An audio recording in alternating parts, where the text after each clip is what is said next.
I had learned that humans trusted light more than truth. That night, I carried my light in one hand and my patience in the other. Rain stitched the highway into a single black ribbon, and the wind combed through the trees like fingers searching for a throat. I walked the shoulder slowly, letting my boots slap wet asphalt in a rhythm that sounded human. I looked small on purpose, lost on purpose, harmless on purpose. Inside my coat, my ribs were not ribs. Under my gloves, my fingers ended in joints that bent one time too many. Beneath the borrowed skin of my face, my real shape pressed outward, like something starving inside a thin bag. I kept my lantern low, so its glow licked the road instead of my features. The glass sweated warmly against the cold air, and the flame inside, if you could call it a flame, pulsed as if it had a heartbeat. Headlights finally cut through the rain. A black sedan slowed, wipers snapping like nervous eyelids. The driver leaned forward, squinting at my outline, as if pity could turn danger into a man. He rolled his window down a finger's width. "You okay?" he asked. I turned my head just enough for the lantern to paint my face. I gave him the kind of smile that made strangers open doors. Straight teeth, tired eyes, a touch of gratitude. "My car died," I lied softly. I let my voice tremble the way a cold body trembles. "Phone's dead. I'm just trying to reach the next exit." His gaze flicked to my lantern. I felt his shoulders loosen. Light did that to them.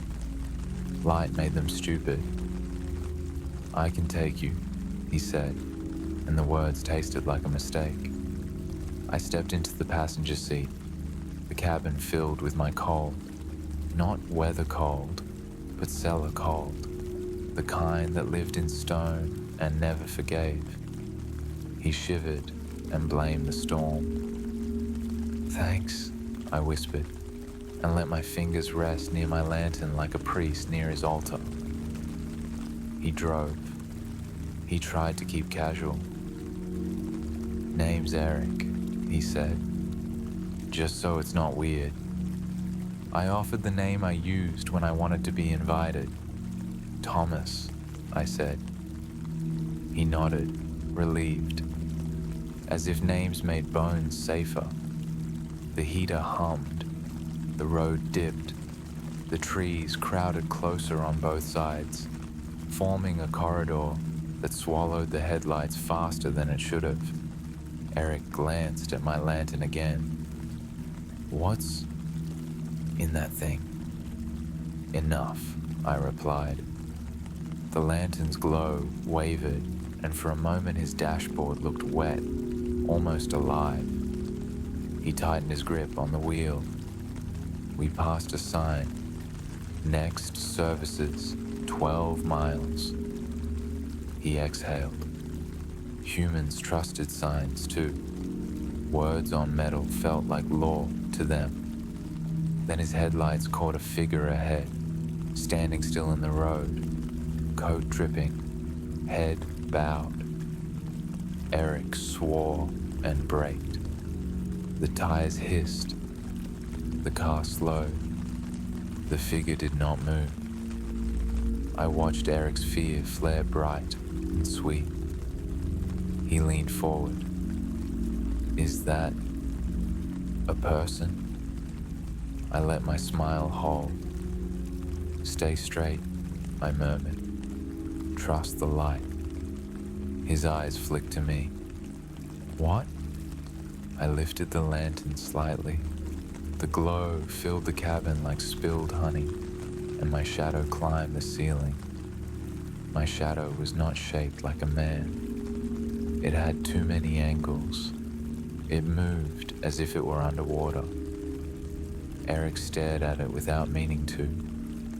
Outside, The figure raised its head.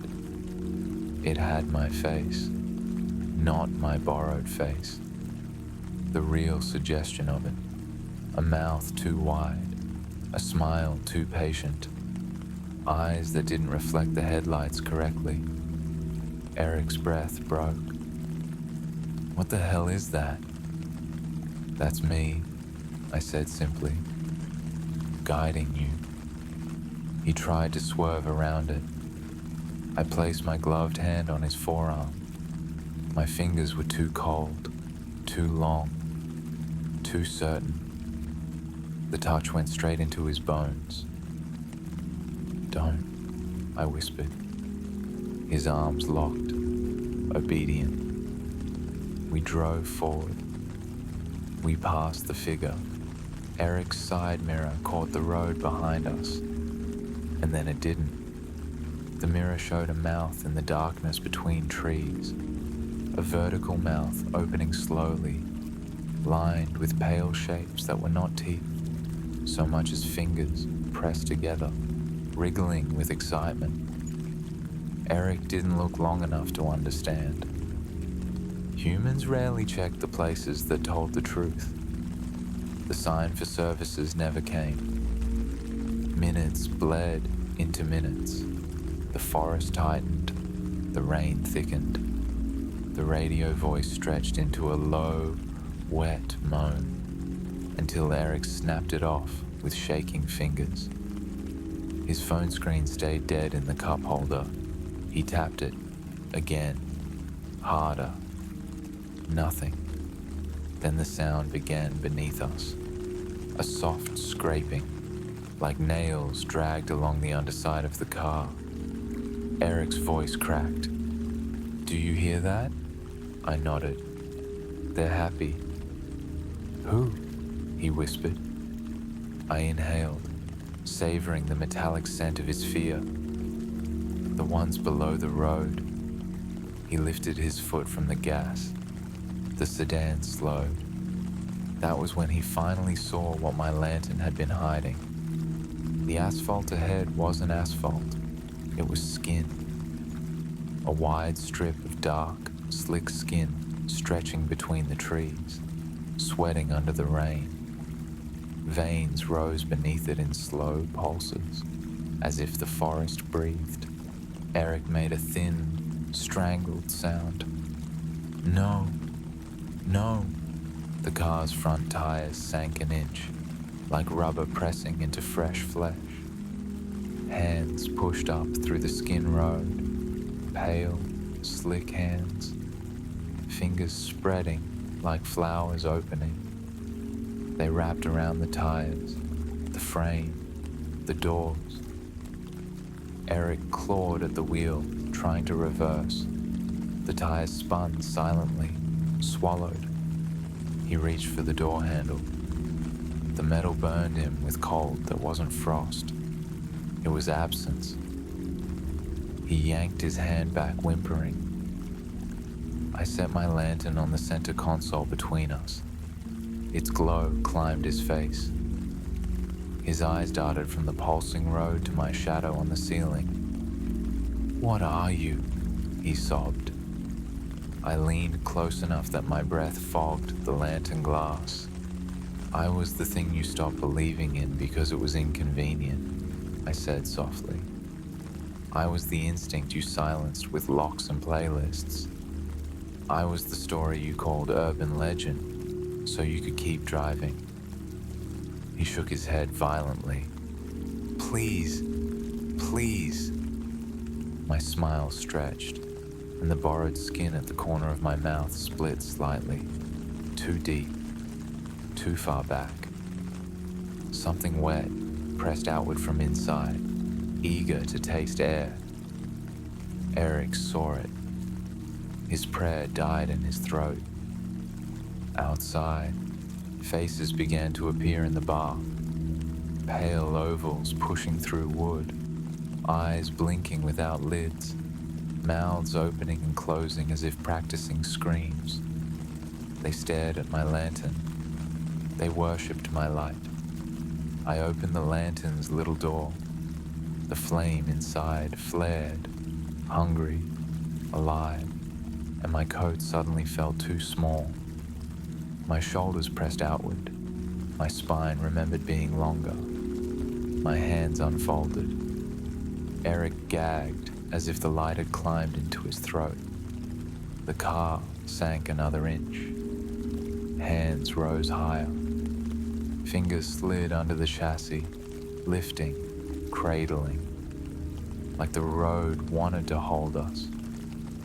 I touched Eric's chest and felt his heart hammering. "You stopped because you saw a man with a light," I whispered. That was the entire spell. He tried to scream. The skin rode open, not like a crack in pavement, like lips parting.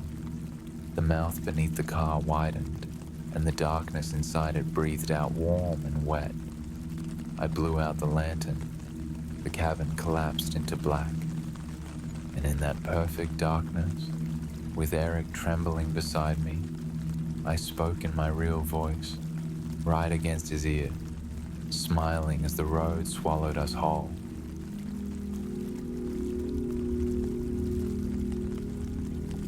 I had always loved mirrors because humans used them to prove they were real. I used them to take that proof away. I entered that hotel bathroom through a line of steam and a thin vein of silver, slipping out of the mirror the way a thought slips into a tired mind. The man inside didn't notice the exact moment the room stopped belonging to him. He stood with both hands braced on the sink, head bowed, water dripping from his hair, breathing like someone trying to rinse a day off his skin. I watched him from behind the glass first, because I enjoyed watching them doubt themselves. My borrowed face hovered over his shoulder in the reflection, close enough to feel intimate, far enough to feel impossible. I kept my eyes too still. I kept my smile too patient. He lifted his head and met his own reflection. He blinked, and I made the mirror blink late. Just a fraction. A delay so small it could have been fatigue until it happened again. He blinked twice, fast. The reflection followed like it was struggling to remember the order. His throat tightened. His fingers dug harder into the porcelain rim of the sink. I let the delay grow. 1 beat, 2, 3. The bathroom light hummed softly overhead, and the mirror seemed to deepen, the glass looking less like a surface and more like a doorway sealed with a thin film. The man leaned closer, breath fogging the mirror. In the fog, my shape sharpened behind him, like a stain spreading. "Hello," he whispered, as if the mirror might answer politely. I pressed my gloved fingertips against the inside of the glass. The mirror bulged outward, subtly at first, like skin responding to a gentle touch. Then it swelled more, the surface breathing around my fingers. The man stumbled backward, heel slipping on wet tile. His shoulder hit the towel rack with a metallic clatter. His reflection didn't stumble. His reflection smiled. His reflection lifted a hand and waved, slow and friendly, like it had been waiting to be introduced. The man's lips parted. His eyes filled with the sharp, childish terror of realizing the body you trust can betray you. I enjoyed that look. I fed on it quietly. Then I brought my congregation closer, not in the room, only in the mirror. Behind the man's reflected shoulder, shapes began to stand where empty air should have been. Pale faces, too smooth, eyes too wide, mouths stretched thin as if someone had tried to draw smiles with a knife. They crowded together shoulder to shoulder, patient and reverent, staring at him the way hungry people stare at a table. He spun around to check the bathroom. It was empty. He faced the mirror again, panting. Now my congregation pressed nearer, their breath fogging the inside of the glass, like a storm trapped behind it. "What is this?" he rasped. I let my voice seep through the mirror like cold through stone. "You shouldn't stare," I whispered. He backed up until the door met his spine. He fumbled behind him for the handle without taking his eyes off the glass. Humans thought doors were answers. The mirror man, my favorite puppet, walked forward inside the reflection and placed its palm flat against the barrier. The real man watched, horrified, as his own reflected fingers began to stretch and thin, boneless, like wax warmed by a flame. The fingertips pressed, dimpling the glass from the inside. Then they broke through. Silver wet fingers slid into the bathroom air, dripping something that looked like mercury and smelled like pennies. They touched the real man's cheek. He screamed, and the sound shattered into the room like glass breaking without glass. He slapped at the hand, but it clung lightly, lovingly, cold enough to make his teeth ache. "No, no," he stuttered. I turned my attention to the rest of the room, waking every surface that could hold a reflection. The chrome faucet brightened and distorted, showing not water and steel, but a black tongue curling in its curve. The shower head reflected an eye that wasn't his, unblinking and delighted. Even the wet tile began to carry broken reflections that moved when they shouldn't. Little versions of him crawling in the grout lines, mouths opening too wide. He made the mistake of looking down. In the tile, his reflection lay beneath him, but its jaw unhinged, and something inside it climbed upward, pushing against the glossy surface like a worm trying to escape skin. His knees buckled. He caught himself on the door, shaking hard enough that the hinges squealed. I stepped out of the main mirror. The way my feet touched tile was wrong. Not a step, not a slide, something in between. The air chilled with my arrival, not like a draft, but like the room had inhaled death. My shadow crawled across the ceiling, and it was not shaped like my body. It had extra shoulders, extra joints, a head that bent the wrong way. He looked at me and couldn't decide what to focus on. My face, almost beautiful, or the way the edges of it blurred as if I wasn't fully agreed upon by reality.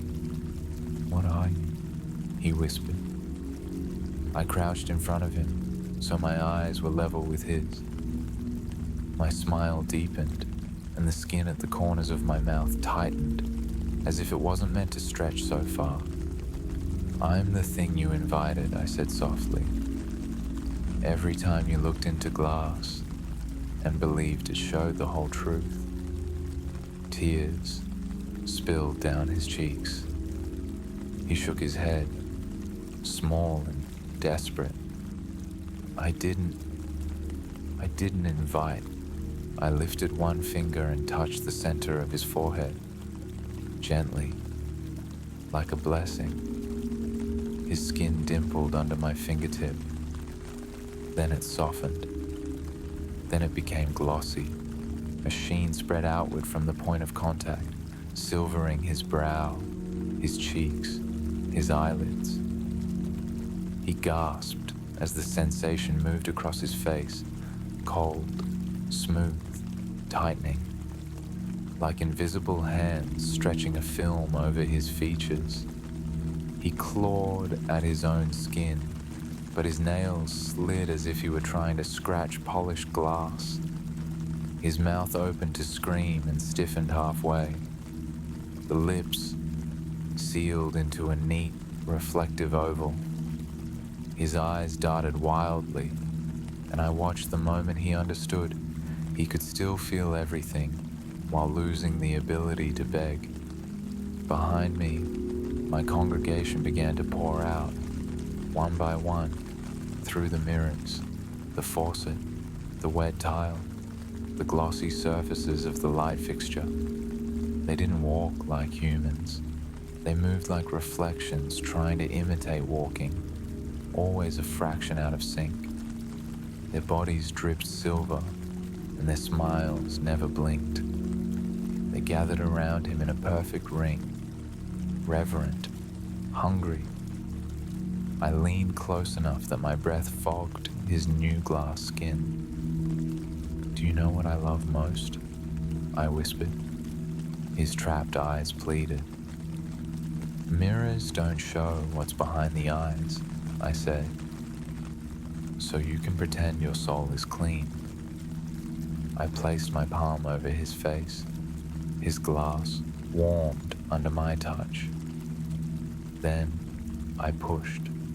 Not hard, just inevitable. His head didn't crack. It didn't bleed. It gave, as if his skull had become a door.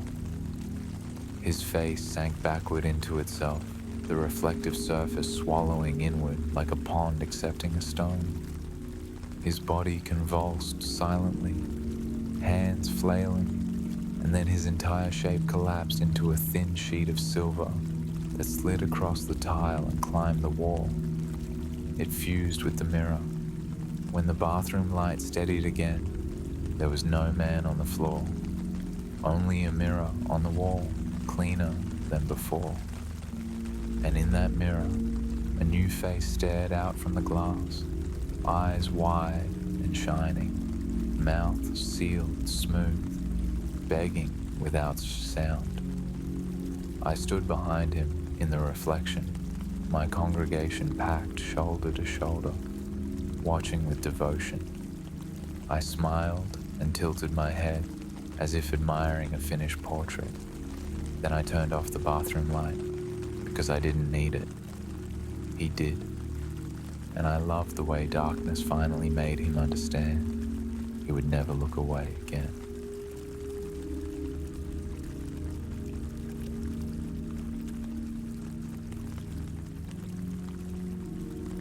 I had been waiting in that upstairs bedroom long before she decided to be brave. I waited in the corner where the candlelight always struggled to reach. I wore my dress, old lace, stiff with age, and I held my veil folded neatly on the bed like a gift. The veil was my favorite part. Silk, yes, but stitched through with hair so fine it looked like thread. When it moved like something alive, remembering how to crawl. The storm outside hammered the roof. Rain slid down the window pane in slow, dirty lines. The whole house smelled of damp wood and rot and the sweetness of old wallpaper decomposing. I loved that smell. It made humans breathe shallow. Her footsteps climbed the stairs, soft at first, then faster when the hallway narrowed and the dark pressed closer. I felt the tremor in the floorboards through my feet. I tasted her fear through the air like metal.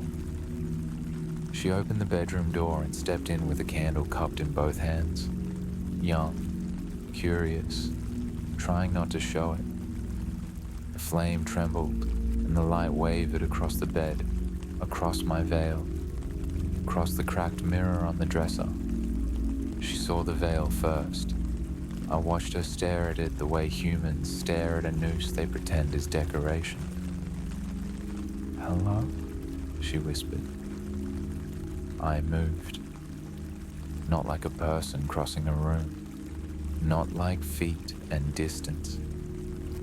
I simply changed my position, and suddenly I was closer, still in shadow, but closer enough that the candlelight began to catch the edges of me. She froze. Her breath turned white. The temperature dropped, not because the house was cold, but because I decided it should be. I knew you'd come, I said softly, my voice already wearing a smile. She swallowed. I'm just looking around. I didn't mean to. I stepped into the candlelight and let her see my fate. I had made it beautiful for her. Cheekbones, soft lips, the kind of symmetry that fooled the mind into lowering its guard. And then I ruined it with a single honest detail.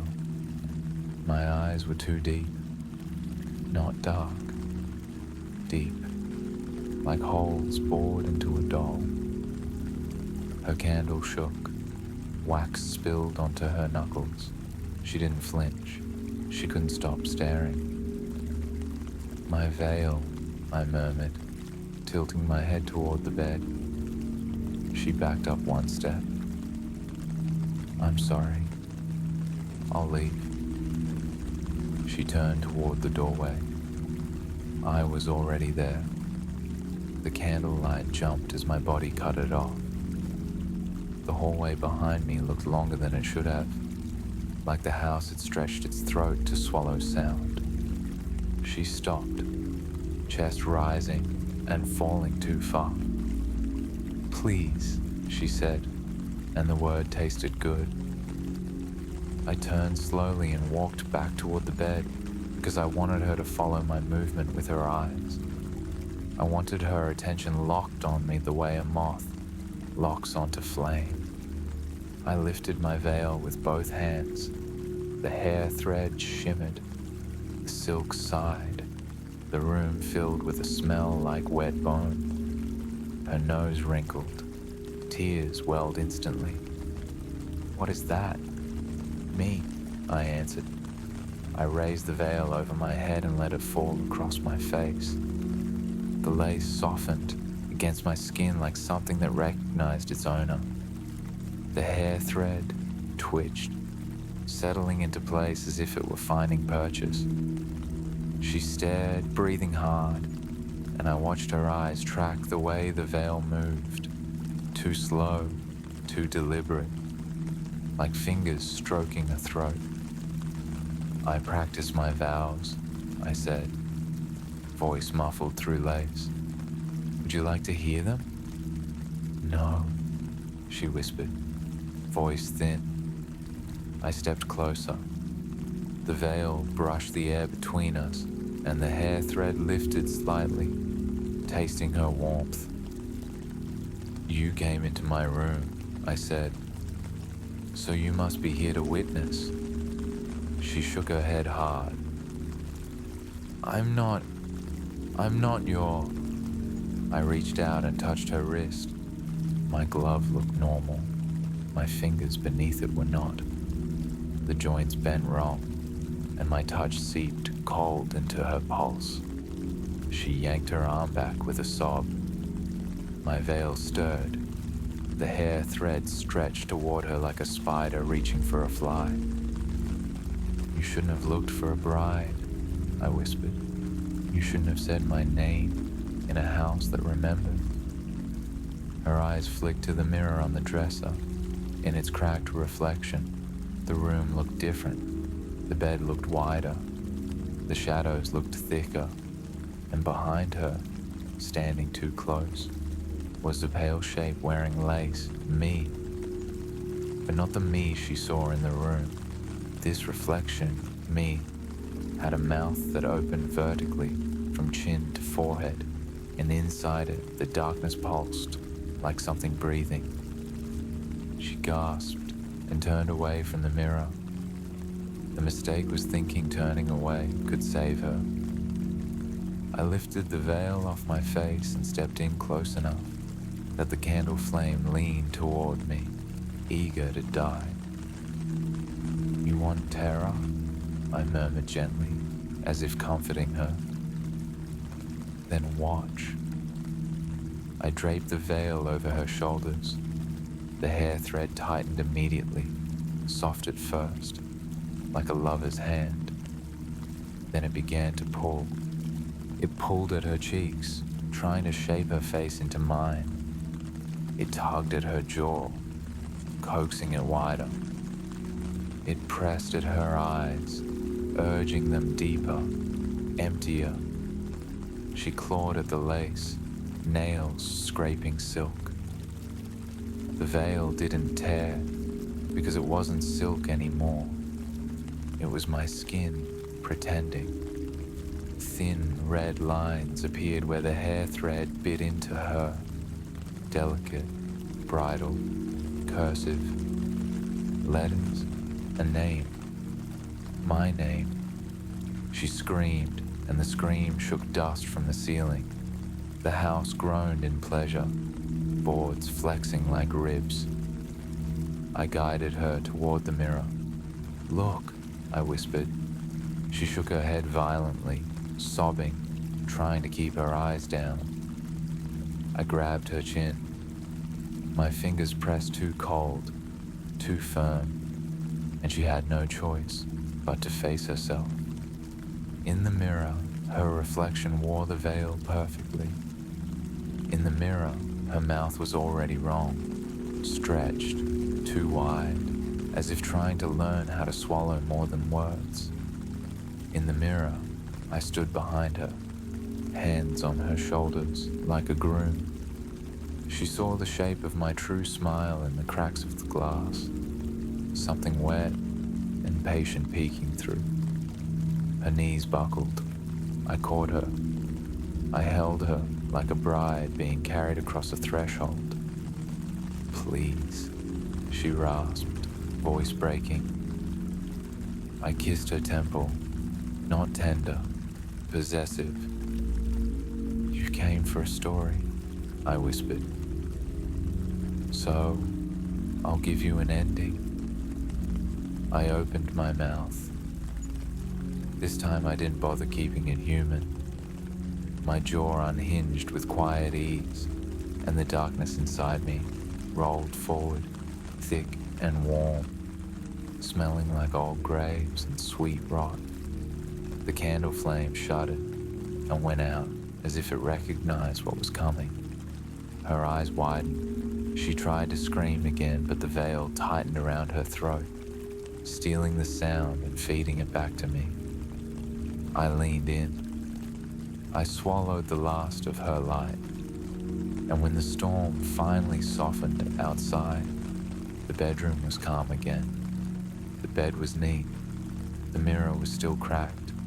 Only my veil remained, folded carefully on the sheet. Hair thread twitching, patient, waiting for the next witness who thought bravery was worth a dare.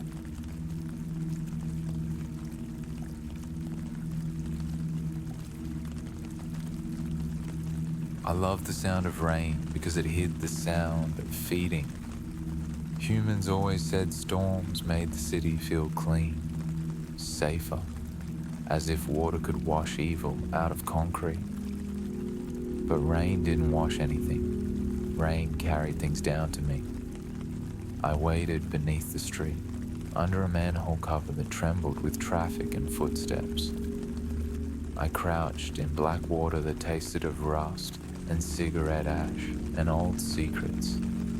My skin liked the damp, my joints liked the tight tunnels, and my choir, my beautiful choir, waited with me, stitched into the walls like decorations for a cathedral no one wanted to admit existed. My choir wasn't made of voices, it was made of throats. Wet, pale throats arranged along the tunnel like flowers nailed to stone. Some still had tongues.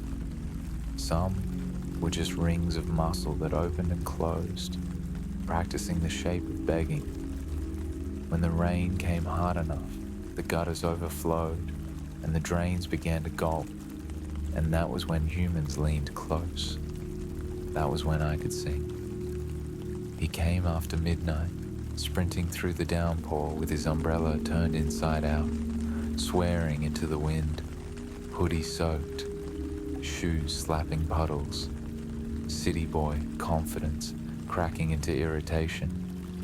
He stopped near a storm drain to shake water off his sleeve. From below, I saw him through the grate. His face wavered in the thin sheet of water, features wobbling like a reflection trying to escape its own skin. I lifted my head, slow, letting him feel that subtle wrongness, like the air had thickened. He crouched, curious, peering down into the drain as if darkness was empty. Humans always looked into holes. They thought the worst things lived far away, not under their feet. I whispered up through the metal bars, just one syllable, just enough to sound like a child trapped and cold. Help. He froze. His eyes widened. He leaned closer, rain dripping off his chin. Hello? He called, voice bouncing off wet concrete. I let my choir join me. Dozens of throats exhaled together, and the drain filled with soft pleading, tiny layered voices, trembling, convincing. Not words exactly, more like need shaped into sound. Down here, please, it's cold. He swallowed hard. He looked around the street, empty, only rain and streetlights shimmering in puddles. No witnesses. He leaned closer again, and that's when I pressed my eye to the underside of the grate. One glossy eye framed perfectly by the bars. He saw it and jerked back so fast he slipped, catching himself on the curb. What the? He gasped. I smiled below the metal. From that angle, my smile looked like a crack opening in darkness. Don't leave me, I said in a voice that wasn't mine. It was his mother's voice. It was his little sister's voice. It was the voice of someone he couldn't ignore without hating himself. His face twisted with confusion and fear. Who is that? I unfolded in the tunnel. Not a simple stand, an unfurling. My spine lengthened. My shoulders widened until they nearly brushed both walls. My arms extended along the wet concrete, joints clicking softly in the rhythm of the rain. He didn't see my full shape yet. He only felt the drain breathe. I slid one hand up through the grate. My fingers were thin enough to slip between the bars, boneless enough to bend where bone should have refused. They emerged dripping black water that shone under the streetlight like oil. He scrambled backward, eyes locked on my hand. Jesus! I wrapped my fingers around his ankle. My grip was wet and firm, certain. He kicked, shoe scraping metal, but I held him like an animal holds prey that's already tired. My choir began to sing properly then, not words, not melody, but a hymn of throats opening and closing in unison. The sound vibrated through the pipes under the city. It made the drain grate buzz faintly, like metal trying to hum along. His scream joined my song. I pulled. His body slid across the wet pavement toward the drain. His nails clawed at the ground, skin tearing, leaving thin red streaks that the rain immediately tried to erase. He grabbed the curb and held on, sobbing, muscles shaking. I leaned up close beneath the grate, so my face filled the darkness under his hands. He saw more of me now. Skin too slick, shoulders too narrow in the wrong places, a mouth that didn't sit horizontally the way mouths should. Let go, I whispered kindly. He cried harder. No, No, please. I opened my mouth slightly. My mouth was not shaped for mercy. It was shaped for swallowing water and stealing sound. My choir surged. The hymn rose. It did something to his body, something subtle and cruel. It loosened his grip. It made his fingers forget how to hold. He slipped. The moment his hands lost the curb, I pulled him under the street like a coin dropped into a well. His shoulders jammed against the grate. Bones cracked with a wet pop. He shrieked, but the drain swallowed most of it, turning it into a muffled gurgle. I tugged once more, and his body folded in ways it shouldn't, joints bending wrong, rainwater slicking him like bait. Then he slid through. Down in the tunnel, I caught him against my chest. He thrashed weakly in the water, eyes rolling, searching for light that didn't exist. Along the walls, my choir watched, pale throats pulsing, opening and closing, fascinated. He stared at them and understood what they were. His face twisted into pure horror. I pressed my forehead against his. "You heard someone asking for help," I murmured. "That was your mistake." He choked, breath bubbling. "Please." I traced a finger along his neck and felt his pulse hammering, desperate and bright. "That part of you," I whispered. "The part that wanted to be good.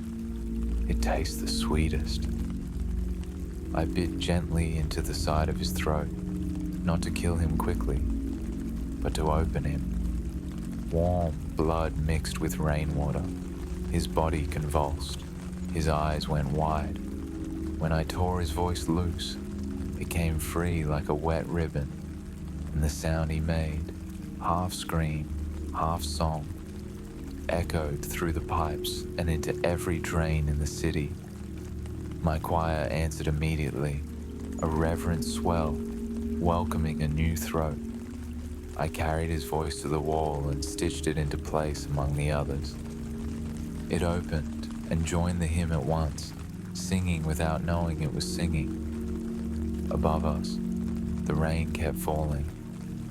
On the street, the puddles rippled as if laughing, and I waited, patient in the dark, because storms always returned, and humans always leaned close.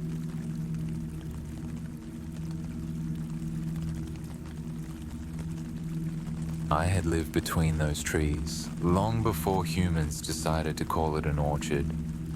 They planted rows and gave them names and pretended the land belonged to them. But the dark spaces between trunks were always mine. The silence under leaves was mine. The hunger that waited under sweet fruit was mine. That night, the rain fell soft and steady. Perfect. Rain made humans careless. Rain made them think the world was too busy washing itself to notice them. I watched him enter with a flashlight and a nervous grin, filming himself like an offering. City boy, new jacket, fresh confidence hiding a pulse that ran too fast. "Okay," he whispered to his phone, trying to sound amused. "People say there's something here." He panned the camera across glossy apple trees heavy with fruit, branches bowed like tired shoulders. Water clung to the apples and made them shine like eyes. I stayed above him at first, not on a branch, because branches move too honestly. I stayed in the darkness between branches. My body there was thin and stretched and patient. My arms hung down like wet ropes. My fingers brushed leaves without moving them. I enjoyed how the wind seemed to avoid me, as if even air didn't want to touch what I was. He walked deeper, laughing softly. "Nothing," he muttered. "It's just trees." Humans always said that right before they became part of the soil. I let one apple fall. It hit the ground with a wet, heavy thud. He jumped. The flashlight beam jerked, catching the apple in the mud. He swallowed and forced a laugh like a charm against fear. "Okay," he said, voice tighter. That's nothing." I let another apple fall, then another. Thud, thud, thud. A rhythm. He turned in a slow circle, flashlight trembling. The beam cut through rain and leaves, but it never reached the spaces where I waited. "Stop," he called, half joking, half pleading. I dropped an apple directly at his feet. It splashed mud onto his shoes. He yelped and stumbled back, nearly slipping. The apple rolled. As it rolled, it left behind a thin smear of dark fluid, bruised black, like old blood mixed with rainwater. His curiosity betrayed him. It always did. He leaned closer, bending at the waist, face inches from the fruit. The apple opened. Not split, opened. A seam appeared around its middle and parted like lips. Inside there were no seeds. Inside was a ring of tiny, pale teeth. The apple chattered softly, wet and eager, tasting air. He screamed and kicked it away. The apple tumbled into the grass, still chattering, the sound tiny and obscene against the quiet rain. He backed up, panting. What the hell is that?" I shifted. Not a step. A decision. The orchard adjusted itself around him. Paths bent. Trees seemed to stand closer than they had a moment ago. The darkness between trunks thickened into something with weight. His flashlight beam swept across a trunk ahead and paused, because that tree looked wrong. Its bark wasn't bark. It was skin stretched tight, glossy with rain. Beneath it, faces pressed outward, human faces, eyes closed, mouths open in silent strain, as if the tree had swallowed them while they were still trying to scream. He stared, frozen, breath coming in sharp clouds. No, that's not." I stepped down behind him. My feet touched wet grass without sound. My hide unfolded slowly until my shoulders brushed leaves. The rain didn't bead on my skin the way it should. It slid off me as if I was oil. He didn't turn yet. Humans always waited one beat too long to look behind them. I leaned close and inhaled. He smelled me and flinched as if the scent had hands. Earth rot, compost heat, sweetness turned sour. Apples left too long in the sun, bone damp in a cellar. He spun around. His flashlight hit my chest first, then climbed. The light revealed ribs under my skin. Too many ribs, arranged like the slats of a basket. It revealed arms too long and too jointed, hands that split into smaller hands near the fingertips, like roots searching for water. Then the beam reached where my face should have been. I didn't bother with a proper face for him. I gave him a suggestion of one. Bark texture, bruised fruit color, wet darkness pulled into a shape that made his mind itch. But I gave him a mouth. I always had a mouth. My mouth opened vertically from chin to forehead, and inside it the apple seeds moved like insects, shifting and crawling with impatience. His phone slipped from his fingers and hit the mud, camera still recording at a crooked angle. His voice cracked into a sob. No, no, no. I lowered myself until my mouth hovered near his ear. You came, I whispered, voice like wind through leaves. After all these years, you came into my orchard.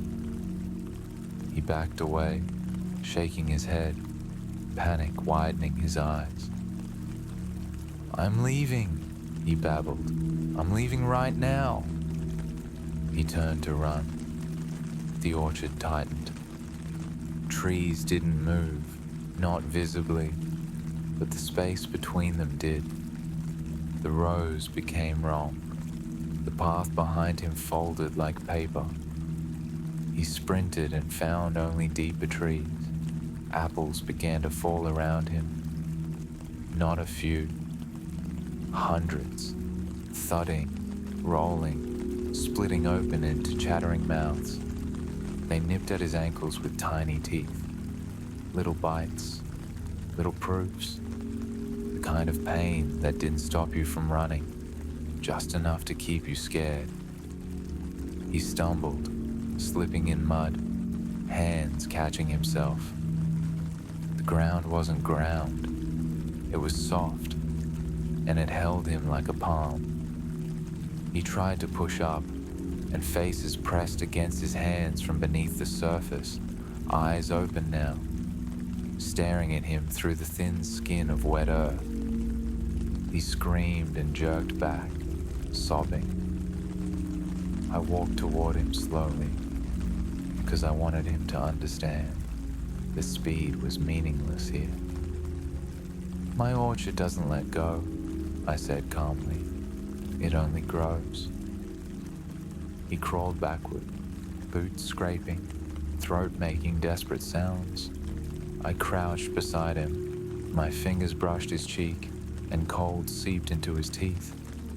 My touch left a faint bruised black mark, like a thumbprint of rot. Do you know why apples are sweet? I whispered. He shook his head violently, tears mixing with rain. Because sweetness is bait, I answered. I leaned in and pressed my vertical mouth to his face. Not a kiss, a graft. His skin stretched, his jaw strained. He tried to scream, but my mouth swallowed the sound and drank his breath. He gagged, eyes rolling, and I felt his panic ripple through him like electricity. When I pulled away, his mouth was no longer a mouth. It was a seam, a thin line, like the skin of an apple. He clawed at it, nails slipping, unable to open himself enough to beg. I lifted him gently, like fruit, like something harvested, and carried him to the skin trunk. The tree softened as I approached, flesh recognizing flesh. It opened, a wet parting. Faces inside shifted to make room, eyes watching, mouths trembling. I pressed him into the opening. He resisted weakly, muffled sounds trapped behind his sealed seam mouth. I pushed. He slid into the tree with a wet sigh, his body joining the others beneath the stretched skin. His eyes remained visible for a moment, wide and pleading, before the trunk sealed around them. The orchard went quiet again. Rain tapped leaves. Apples hung heavy, shining like promises. I looked down at his phone in the mud, still recording the dark canopy above. I leaned into the camera's view and let my mouth fill the frame, and I whispered, softly, lovingly, for whoever would watch later and think they were safe behind a screen. I'm still here. Then I stepped back into the darkness between branches, and the orchard swallowed the light.